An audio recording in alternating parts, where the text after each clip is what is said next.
El tema de hoy que Dios ha querido traer a nuestras vidas se llama Dios honra a los que le honran. Dios honra a los que le honran. Y vamos a ver aquí, por medio de la Escritura, un evento de lo que sucedió en el tiempo del Señor Jesucristo, que por cierto esto tiene un contexto, esto tiene un origen. Este es el mismo pensamiento o la misma enseñanza que el Señor nos trae y nos ha traído por medio de su palabra. Recordemos que empieza cuando el joven rico viene y le pregunta: Señor, ¿qué bien haré para heredar la vida eterna? ¿No? Ahí empieza todo y el Señor le dice qué es lo que tiene que hacer. Y cuando el Señor, enseñándole a los discípulos, enseñándonos a nosotros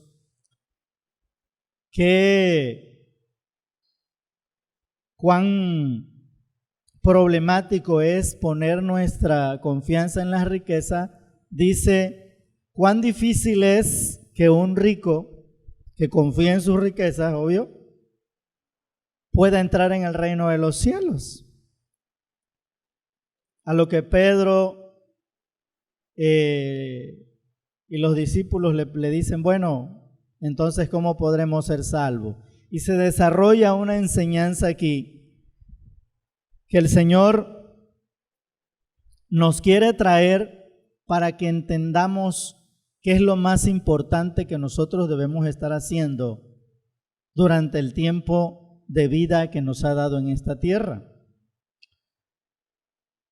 Y el Señor ahí, a una respuesta de Pedro le dice: Señor, bueno, nosotros lo hemos dejado todo, te hemos seguido. ¿Cuál va a ser nuestra recompensa? Y el Señor le dice: bueno, ustedes ya tienen asignado 12 tronos para que en mi reino gobiernen a las 12 tribus de Israel. Y es cuando el Señor les dice: pero aquí hay una situación. Muchos que son primeros serán postreros, y postreros primeros. Y él empieza a hablar, si recordamos en la parábola de los trabajadores de la viña, cómo es que él en el reino se califica la recompensa para nuestra vida. Y empieza a hablar acerca, hace algún tiempo tuvimos un mensaje que tiene que ver con la actitud, la pequeña cosa que hace la gran diferencia, si recordamos por ahí. Y esta parte de la Escritura, esta enseñanza, Dios honra a los que le honran, parte de ahí precisamente. ¿Por qué razón? Porque el Señor ciertamente, a raíz de cómo los discípulos iban, ahora sí que caminando con Él en el ministerio, iba enseñando la forma en cómo nosotros debemos de ir creciendo y madurando en el Señor. Y en esa ocasión habla acerca de la actitud que nosotros debemos de tener hacia el servicio en la obra. Una actitud correcta, una actitud que verdaderamente le dé gloria, una actitud en la cual incluso nosotros nos podamos desarrollar como siervos. Y hoy queremos hablar acerca de cómo aquí el Señor nos lleva más allá de lo que tiene que ver con la actitud.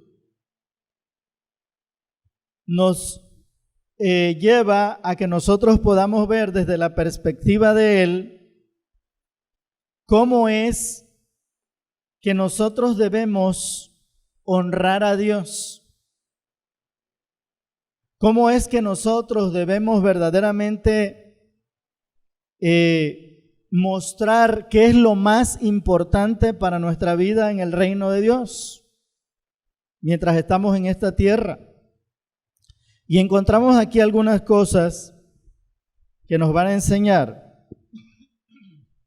Primero, una de las cosas que debemos identificar es si yo estoy buscando honra o estoy honrando a Dios. Es una cosa totalmente diferente y radical, ¿verdad? El que yo esté buscando honra a que yo esté queriendo honrar a Dios. Ahora, ¿cuándo nosotros estamos buscando honra para nosotros? Bueno, pues cuando los demás no son importantes para mí. Cuando las demás personas no son importantes para mí, entonces yo estoy buscando honra. Yo estoy buscando que me reconozcan y que yo quiera tener los lugares más importantes. Y veamos en el verso 35 y 37, fue lo que pasó precisamente del verso 35 al 37, dice que Jacobo y Juan, hijos de Zebedeo, se acercaron a Jesús diciendo: Maestro, querríamos que nos haga lo que pidiéramos. Y él les dijo: ¿qué es lo que quieren? Y ellos le dijeron: concédenos que en tu reino nos sentemos el uno a tu derecha y el otro a tu izquierda. En otras palabras, concédenos tener los lugares más importantes en tu reino. Ahora, entendamos aquí un poco que cuando no alcanzamos a ver bien la situación de lo que la enseñanza, la palabra de Dios nos está enseñando, realmente los discípulos estaban teniendo ahí un deseo carnal, sí, pero recordemos también que hasta esas alturas ellos tenían muchas dudas. El Espíritu Santo todavía no estaba en ellos. El Espíritu Santo vino a ellos después de que el Señor Jesús resucitó, pero antes no. Así que, número uno, podemos ver aquí que esta es una petición y un deseo egoísta.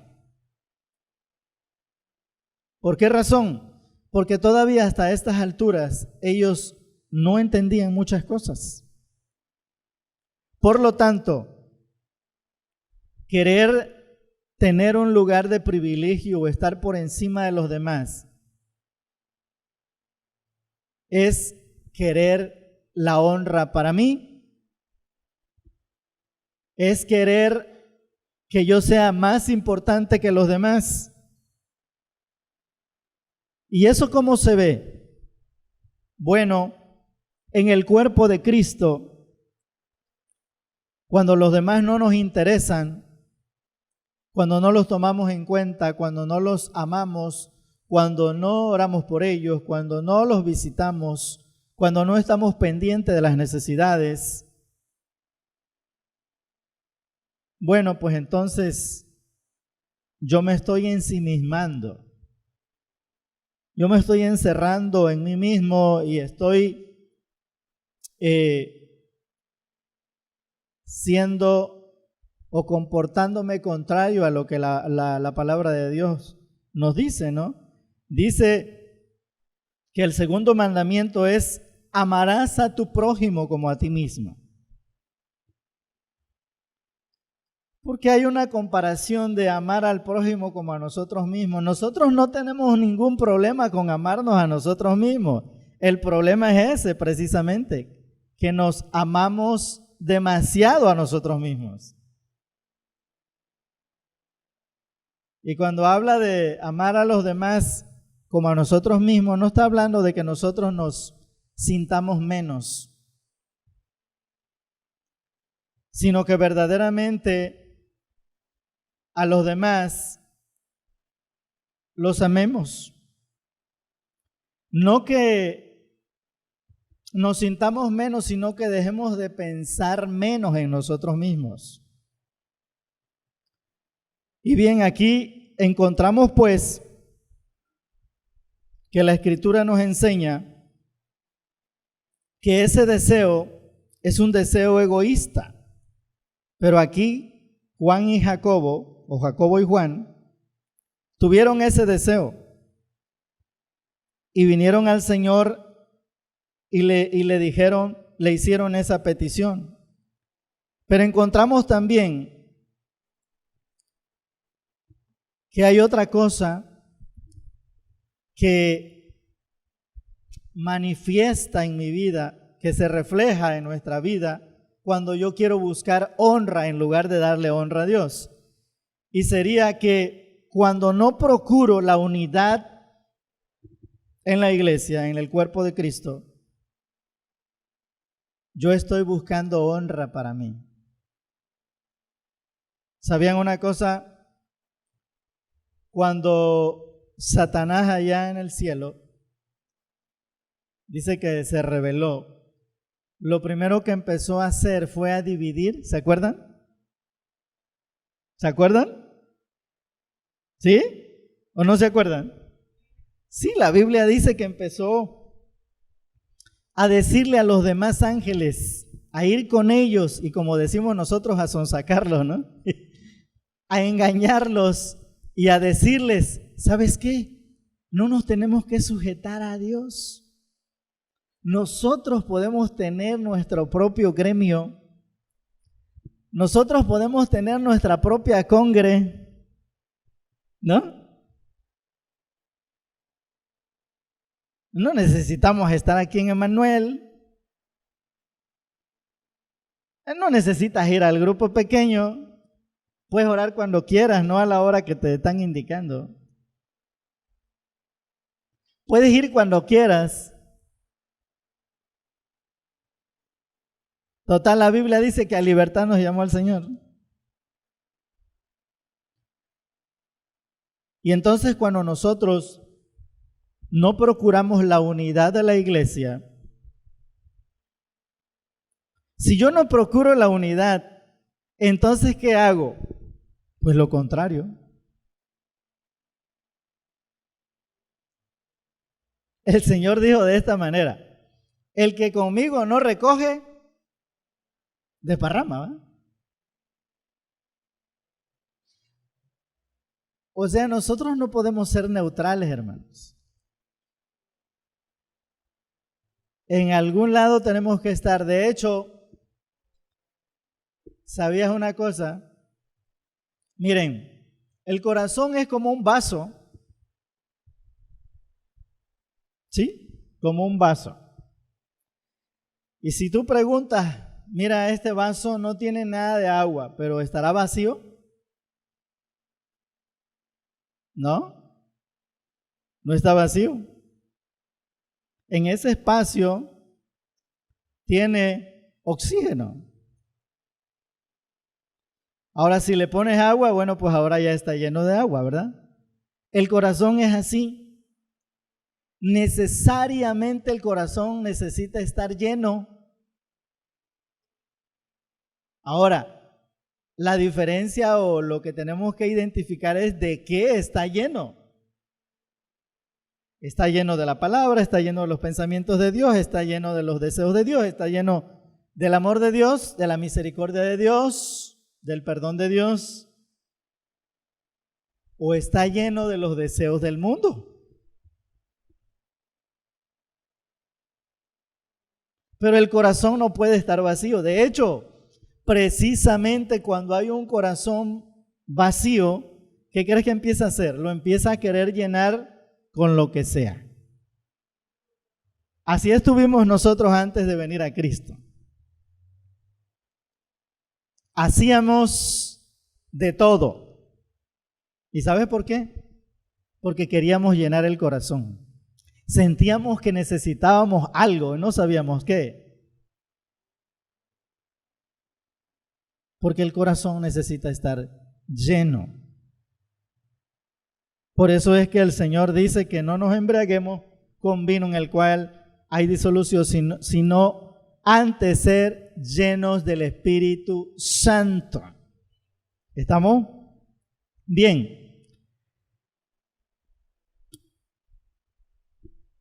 Verso 41 nos dice precisamente lo que estábamos hablando. Dice, cuando lo oyeron los 10 comenzaron a enojarse contra Jacobo y contra Juan. ¿Qué pasó aquí? Pues estaba habiendo disensión, ¿no? Entre ellos.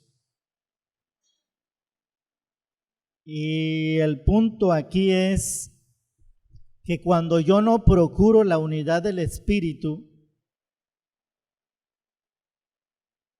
entonces estoy generando división. Aun cuando yo no me quiera ir de la iglesia o cuando yo no me esté yendo de la iglesia, pues.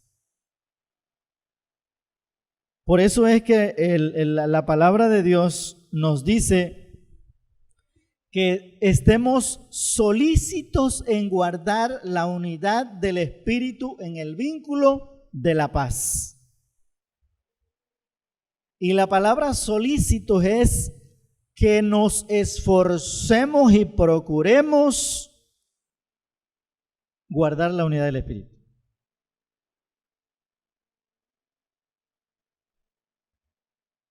Y cuando habla de esforzarse es porque va a haber oposición y la carne no va a querer y el diablo va a atacar y bueno, tantas cosas. Pero veamos, hermanos, cuando yo estoy buscando honra para mí y no para Dios, cuando no vivo para servir. Verso 42 nos dice, mas Jesús llamándolos, ya aquí el Señor nos enseña qué sucede en el mundo. Mas Jesús llamándole les dijo, ¿sabéis que los que son tenidos por gobernantes de las naciones se enseñorean de ellas y sus grandes ejercen sobre ellas potestad? Miren,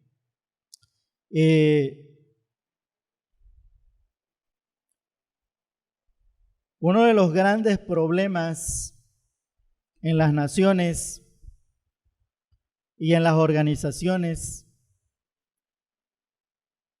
en la sociedad, es que precisamente la gente que está como jefe, como autoridad, como gobierno, como gobernante, muchas veces, o la mayoría de las veces, si no es que casi todas, quieren llegar ahí, pero no para servir, sino para servirse de los demás.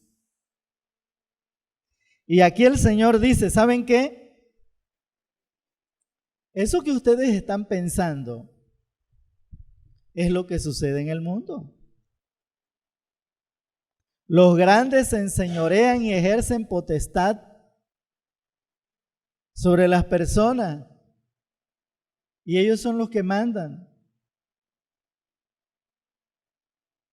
Y les cambia la jugada y le dice, pero en el reino es al revés.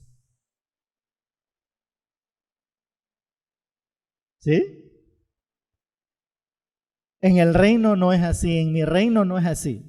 Es totalmente lo contrario. Así que, hermanos queridos, necesitamos nosotros identificar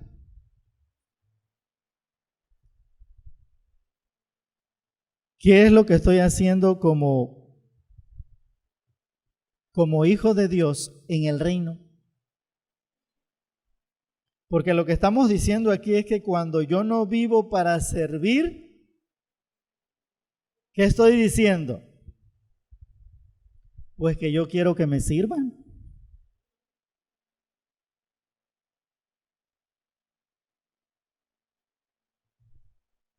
¿Estamos? Si yo no vivo para servir, entonces yo estoy diciendo, hermanos, no les ha tocado. Claro, ya esto es una forma, como dijo el presidente, ya es algo, el problema en el corazón es algo que nosotros debemos entender. La Biblia dice que el corazón es engañoso,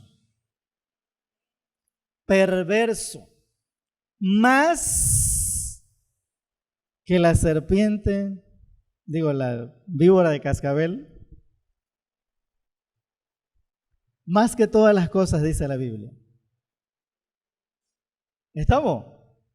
Y entonces yo puedo decir, no, hermano, yo no soy egoísta, hermano. No, para nada. Yo no soy soberbio. ¿Cómo crees, hermano? Pero hermanos queridos, todos tenemos eso en el corazón. La gran diferencia es que cuando esos deseos se elevan, pues entonces se manifiestan las problemáticas en nuestra vida, ¿verdad? Como dicen por ahí, sacamos el cobre. Pero cuando nosotros le permitimos que sea el Espíritu Santo el que se enseñoree, bueno, esos deseos y esos deseos que son carnales, esas reacciones que muchas veces quieren salir, el Espíritu Santo lo deja abajo. ¿Sí? Pero no es que no lo tengamos, todos lo tenemos, nada más.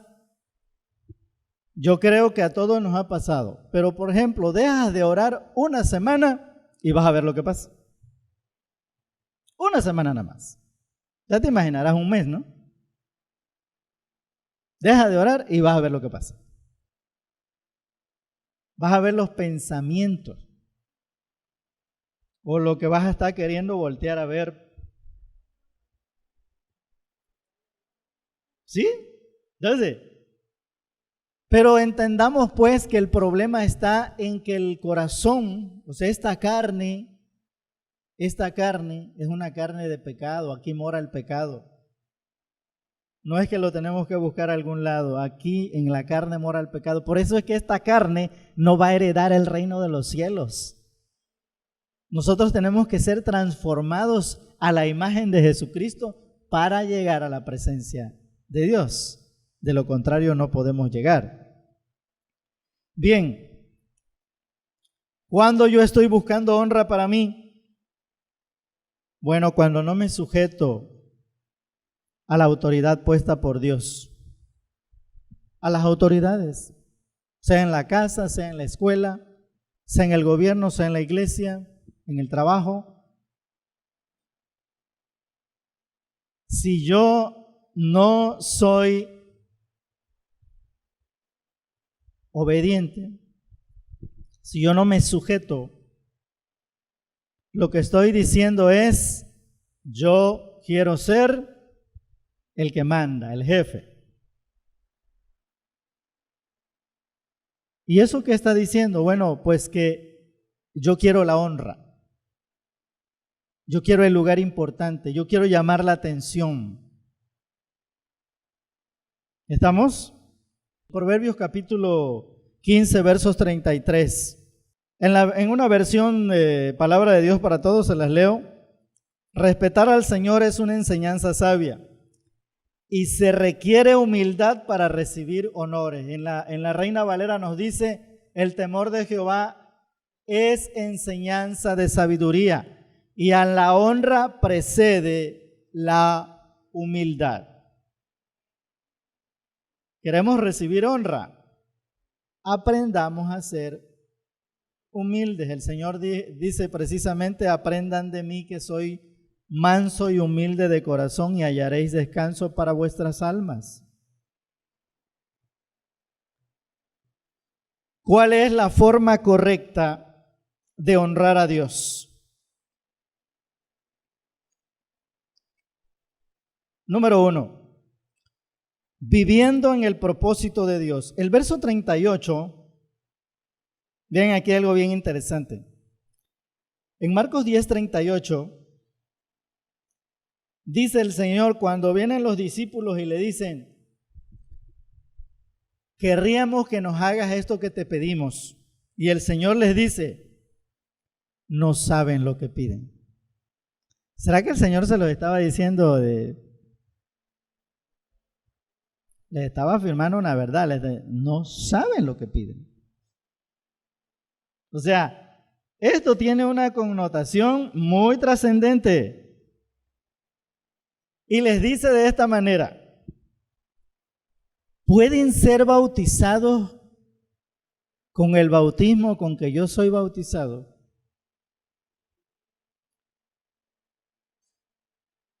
¿Pueden beber del vaso que yo bebo?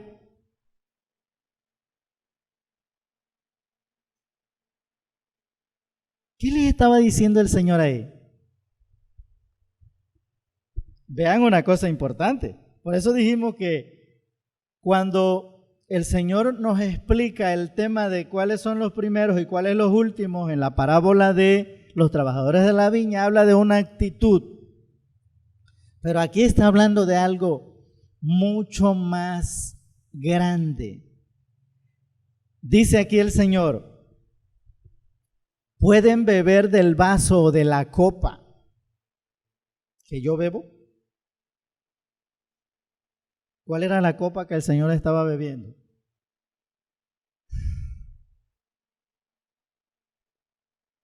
Bueno, pues si nos vamos, cuando vemos en la Biblia qué representa la copa, en este caso, representa el juicio, el castigo que iba a caer por causa del pecado, el castigo que iba a caer sobre él por causa del pecado.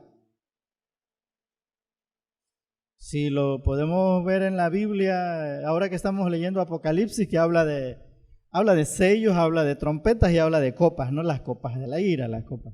Ok, entonces, y luego dice, ¿y pueden ser bautizados con el bautismo que yo soy bautizado? En otras palabras, pueden sufrir por las razones por las cuales yo sufro y morir por las razones por las cuales yo voy a morir.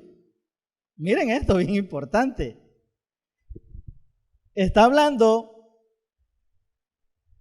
de dolor, de sufrimiento, de muerte, de martirio.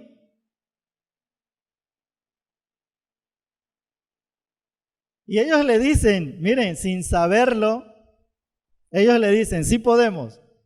Y saben una cosa, en realidad sí sucedió, porque todos los discípulos, todos los apóstoles, pues murieron martirizados, fueron perseguidos, fueron azotados, fueron encarcelados, vivieron de una manera que, tal y como el Señor les dijo, que no les iban a alcanzar los lugares para esconderse, para sufrir el acoso de la gente que los perseguía.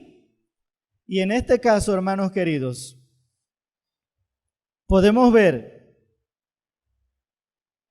que lo que nosotros necesitamos hacer para verdaderamente honrar a Dios es vivir en el propósito de Dios. ¿Cómo se vive en el propósito de Dios? Bueno, pues el Señor ya lo dijo aquí. ¿Pueden beber del vaso que yo bebo y ser bautizados con el bautismo que yo soy bautizado? En otras palabras, ¿estás dispuesto a sufrir y a morir por causa del reino?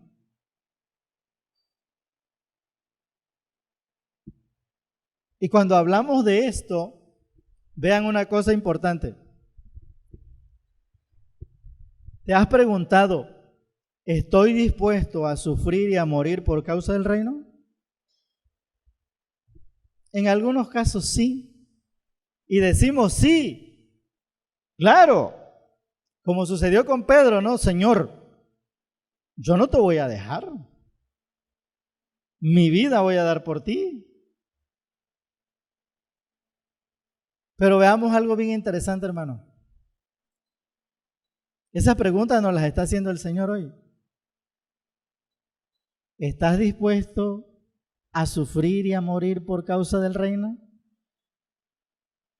Y decimos sí, pero el punto es esto. ¿Cuánto nos estamos sujetando? ¿Cuánto estamos sirviendo? ¿Cuánto nos estamos sacrificando? ¿Cuánto estamos obedeciendo? Si no somos capaces de hacerlo más pequeño, y eso es bíblico, ¿cómo vamos a hacerlo más grande? No se puede.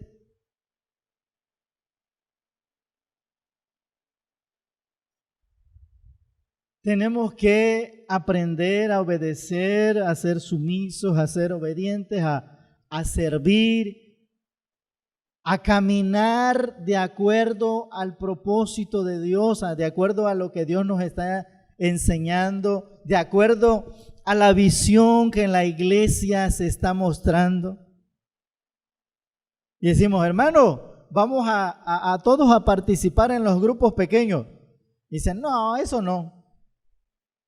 Y eso que estoy dispuesto a morir por el reino. Hermano, vamos a salir a predicar el sábado. No, hermano, no, el sábado no. ¿Estamos?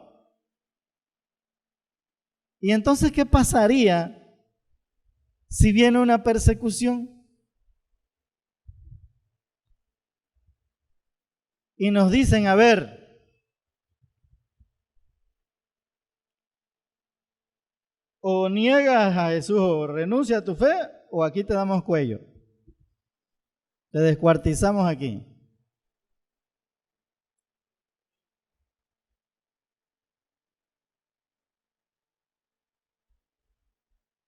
Imagínate.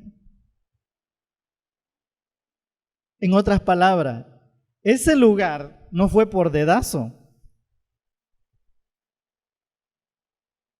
Ese honor no fue por dedazo. Es que realmente Él es digno. ¿Estamos? Y lo que necesitamos entender es que, como dijo Juan el Bautista, miren, esta sí fue una afirmación, pero de a 10. Cuando le preguntaron, ¿eres tú el Cristo? Y le dijo, no, yo no soy el Cristo. ¿Y por qué bautizas? Bueno, porque así me fue dicho. Pero dijo, miren, detrás de mí, o sea Jesús, viene uno al cual ni siquiera soy digno de desatarle la correa de sus sandalias. ¿Y qué estaba diciendo ahí Juan el Bautista? Ni siquiera soy digno de ser su sirviente.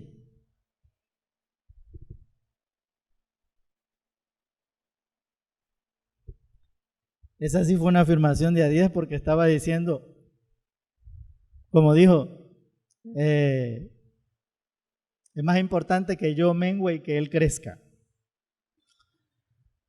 Entonces, amados, encontramos aquí que debemos estar viviendo en el propósito de Dios. ¿Se acuerdan cuáles son los 5 propósitos de una iglesia con propósito?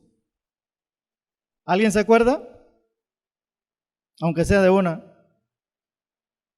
Tenemos adoración, tenemos servicio que es el amor al prójimo, tenemos compañerismo o comunión, el evangelismo y el discipulado, que es la enseñanza, enseñarle a los demás, ¿verdad? Así que vivir en el propósito de Dios mediante estos 5 propósitos nos van a llevar a honrar a Dios.